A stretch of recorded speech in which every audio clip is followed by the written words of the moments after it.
Welcome everyone to this Moody botanical watercolor session where I'll be painting a violet orchid. I love this painting. Why? Because it's using my newest Dusk Handmade watercolor set. In this video, I'll show you how to create this rich atmospheric depth using just 3 dreamy shades: Dusk Yellow, Dusk Violet, and Dusk Pink. All of these are made by Jack's Watercolor by hand in small batches and made with a honey organic binder, along with one of my favorite techniques, negative painting. So let's get started. We're going to be laying in the basics here, and these are just the strokes that will make up the beautiful negative painting effect for the leaves of the orchids. Now, there are many different kinds of orchids out there, so don't get locked into the idea that all orchids have the same shape, the same kind of leaves. There are so many different types. I'm going to be using Dusk Yellow just to give this beautiful romantic kind of backdrop to the orchids coming up. So what I'm doing is I kind of visually know where I want to place the orchids, and I'm imagining the orchid petals are in the white space leading up to the leaves. Now, if that's a little bit confusing for you and you just don't see it just yet, you could use a pencil and outline just some area of what you want the orchid outside to look like, and that will reserve that white space. For me, I guess I've been doing it a long time. I can actually visualize what I want those, basic shapes to look like. And so I know I can close the gaps later. I just want to lay in some texture.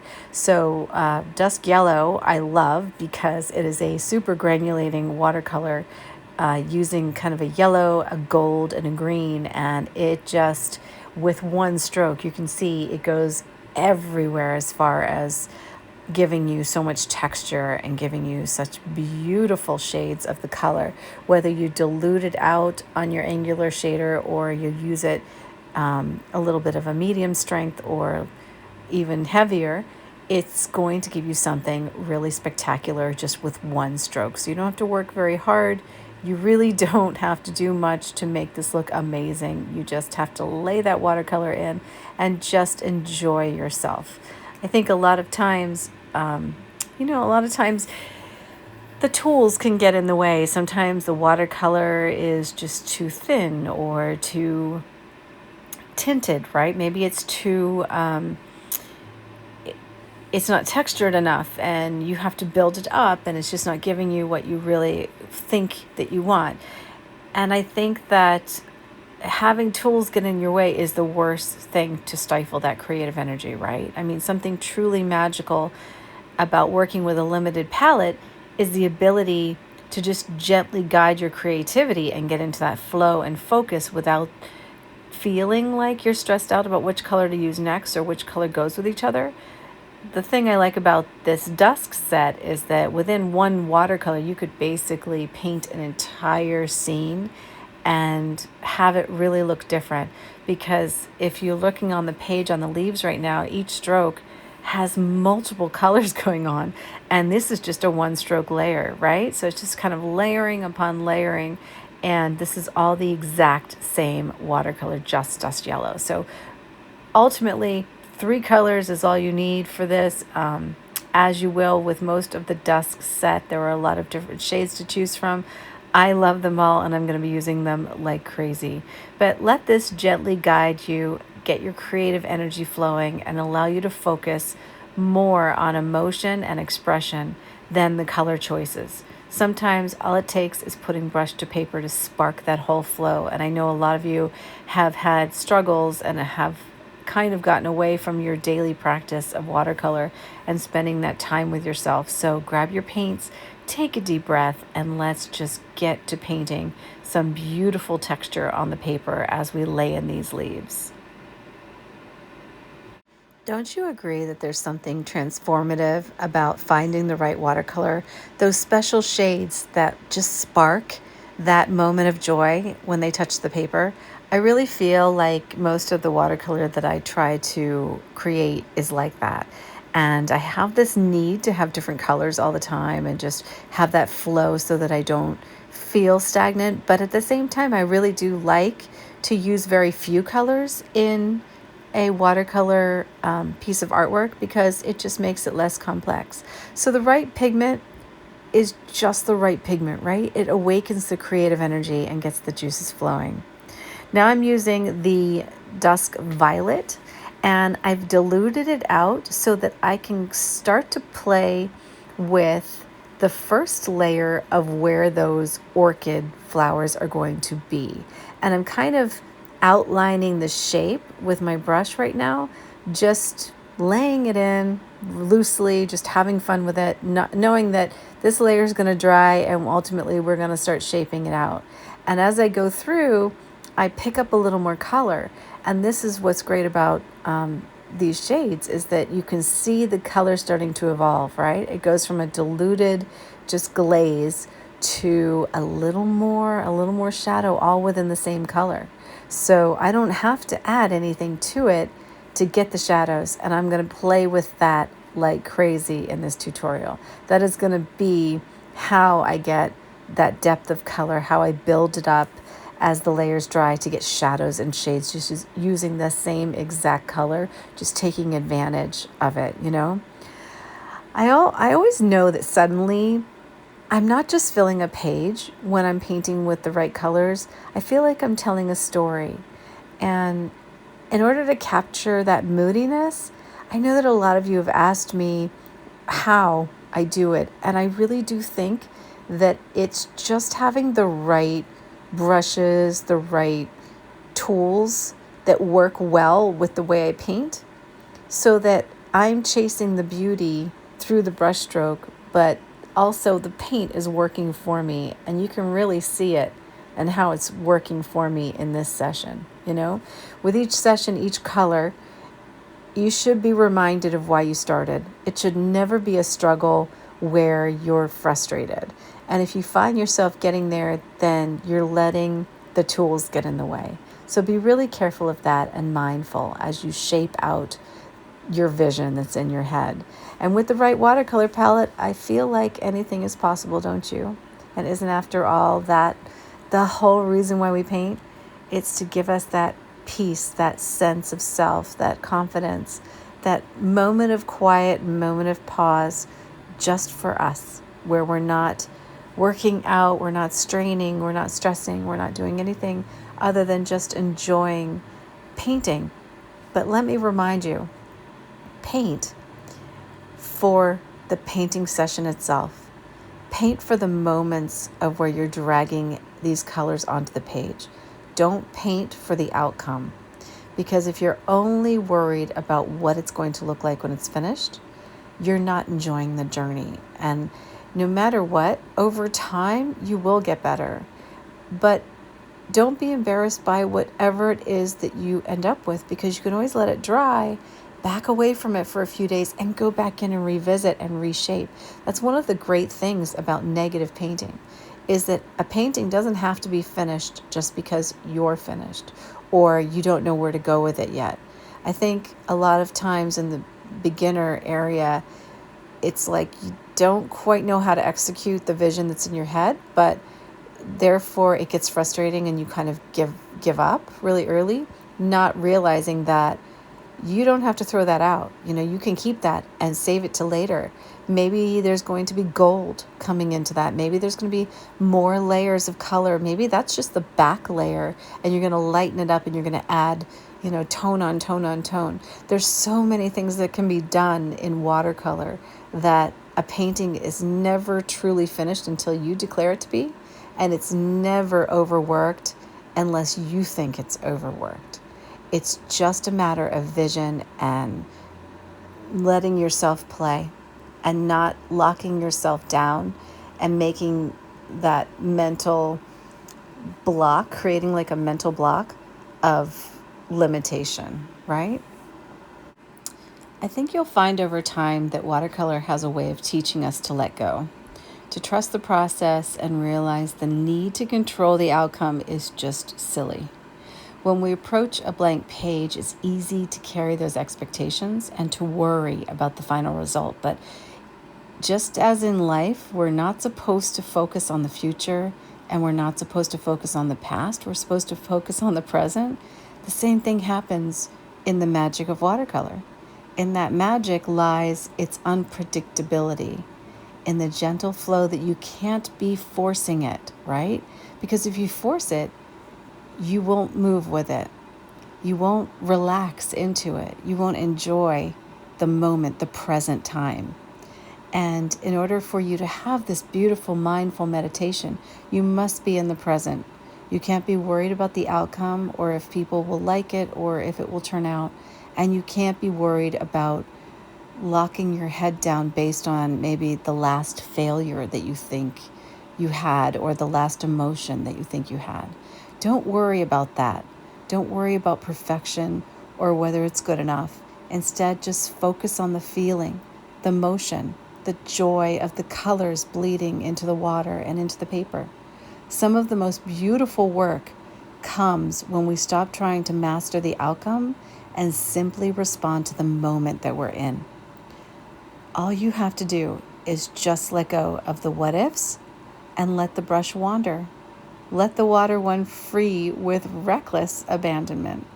Trust that each layer, each bloom, each blur is a part of one story.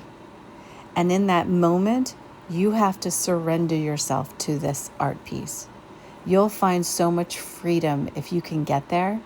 And as you learn these techniques with me and as you study watercolor, you're going to learn that this whole thing was about surrendering to yourself, finding a freedom and just being honest and letting inspiration take you where it needs to go.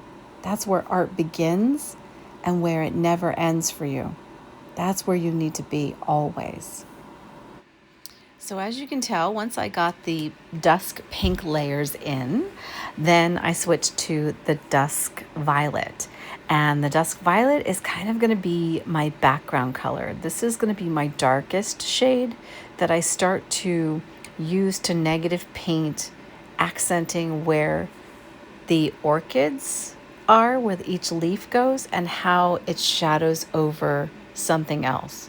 So our dusk lavender or our dusk violet is really the shadow color. So you want to kind of think of it as, okay, we've got light in this painting, but how can I use this color to create a drop shadow that will make the petal stand out or give something a little more shape? We don't need to overuse it, but at the same time, how can we add more drama? Now, there's a point in time where this looks amazing just as it is, but this is a moment of meditation. This is a moment of pause. I don't want it to be over yet. I want to just explore and journey and try different things.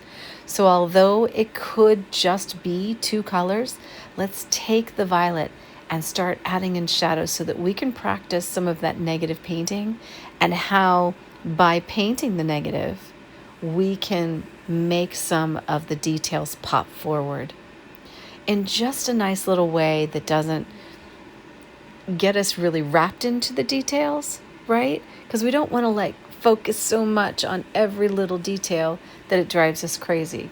We want to be in that place where we're just laying down color and still practicing that mindfulness, still practicing that moment and being present, not worrying about whether the shape of our orchid is perfect or the shape of the leaves look perfect.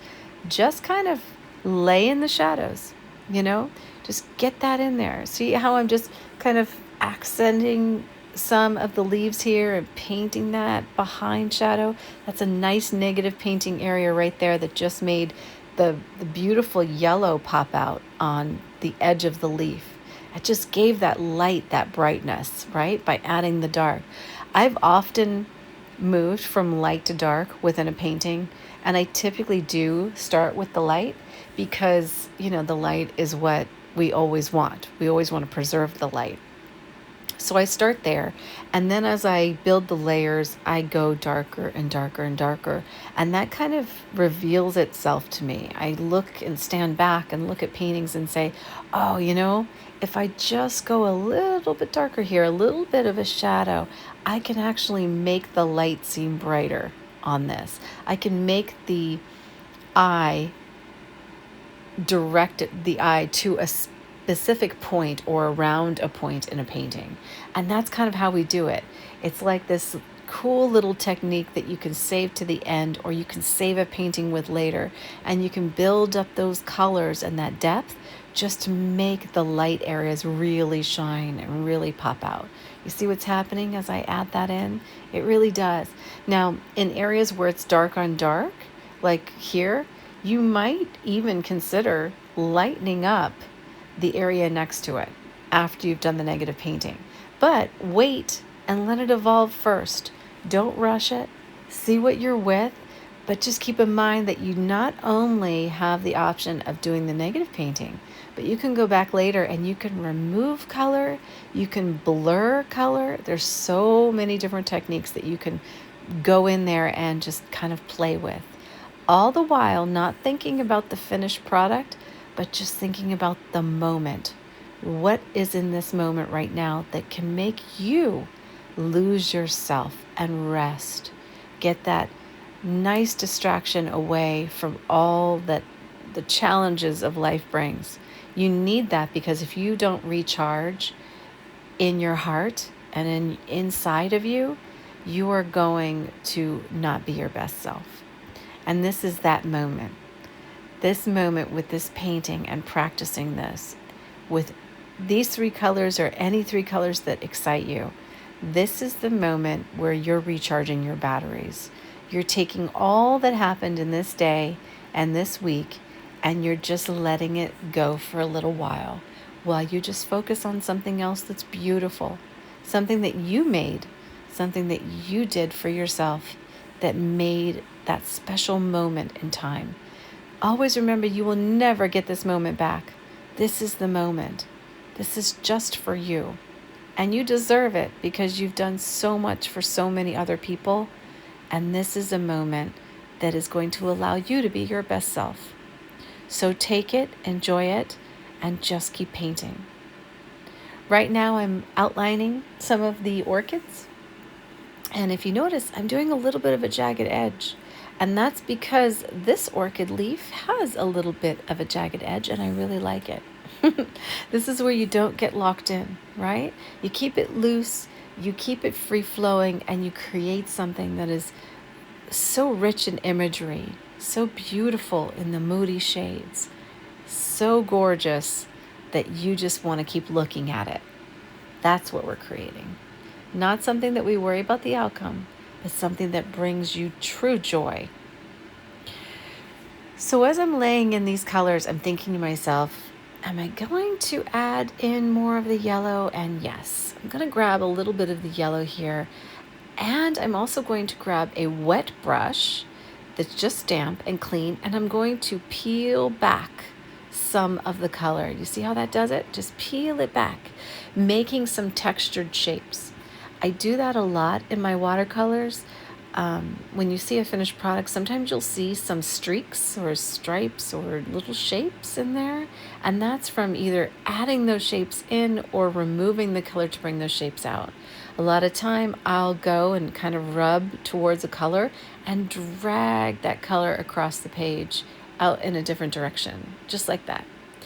And it's just about dragging and going through that process of creating these neat, kind of obscure shapes that bring the eye out, right? Expand out off of the page.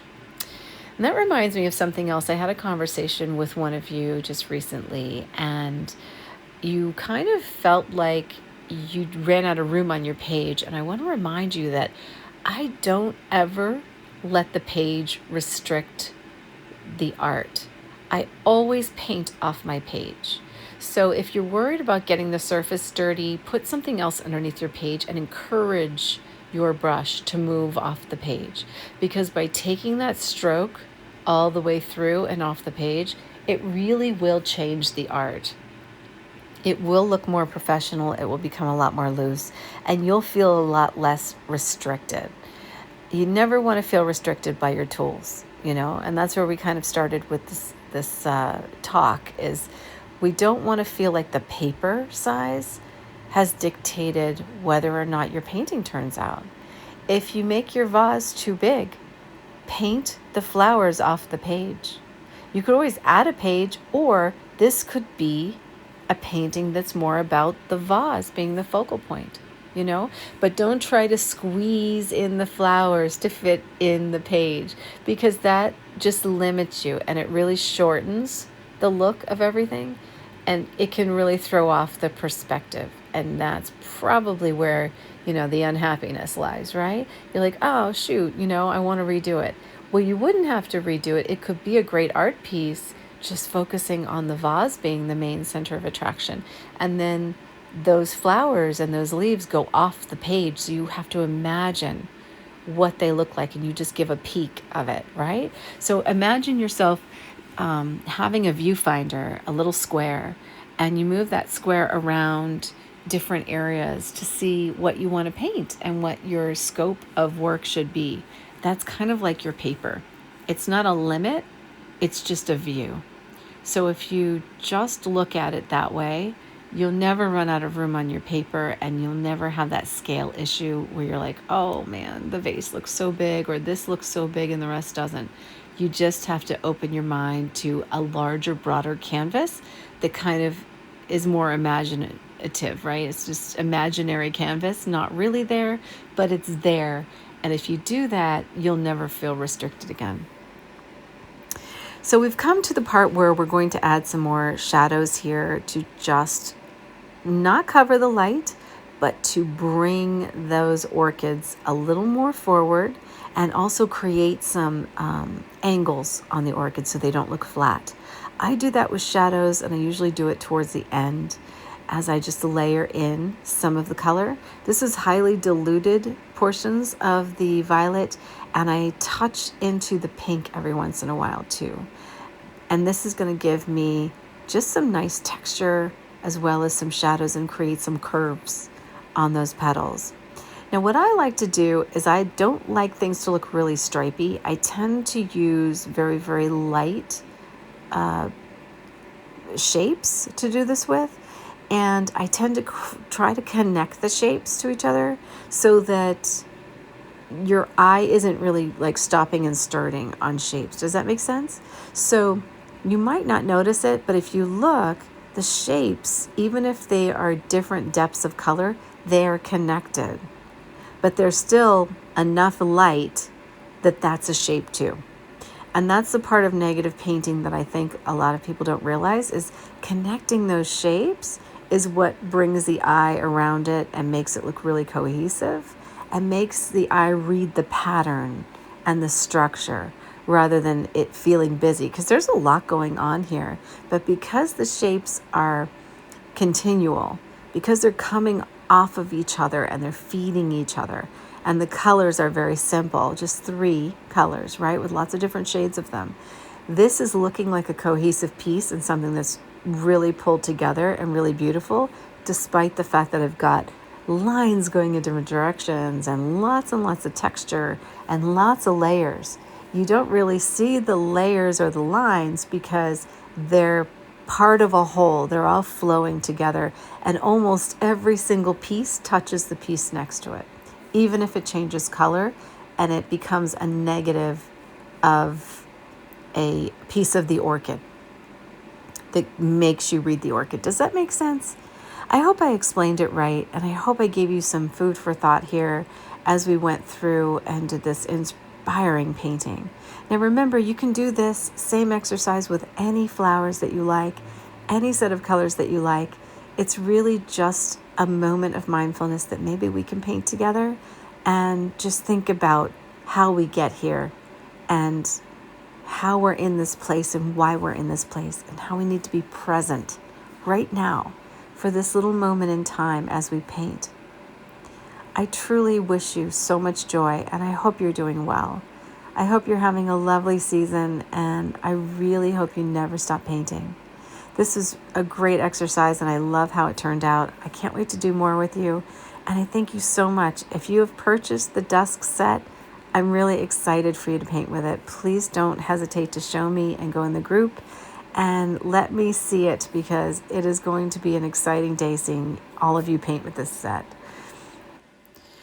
So as I finish off my journey, I'm going through and taking the darkest form of my Dusk Violet, and I'm creating, I would say they are more like stems, but they're really just patterns. I do this in a lot of my trees and my botanicals because I just love the way it looks. I feel like it's just that texture that is just unique. And I don't know what made me start it. Perhaps it's the study of the trees and the way the bark changes and, all the different things that happen in a botanical, or perhaps it's just wild and messy flowers coming together. But I feel like by adding these, I personally love what it does to my paintings. You don't have to do it the same way. You can try it if you want to and see if it works for you. I just really love it. And I've done this also with trees too. Once I get trees done, I could go back and really just kind of like add in some sticks, and some texture. And I don't know, it's also very relaxing for me to paint it. So I kind of feel like I'm not only feeding my soul right now and just giving myself that little extra painting time that's really fun to do, but it just adds a little something extra in the negative painting that I really enjoy. What do you think of the texture and the little branches and additions I do? Should I keep it soft? Do you like it better without, or are you on board with me and just loving what all of these little pieces are doing, and adding a little more excitement and energy, a little more pop to my paintings? I'd love to hear from you guys. And once again, thank you so much for joining me. I hope you have a wonderful day, and I will see you again soon.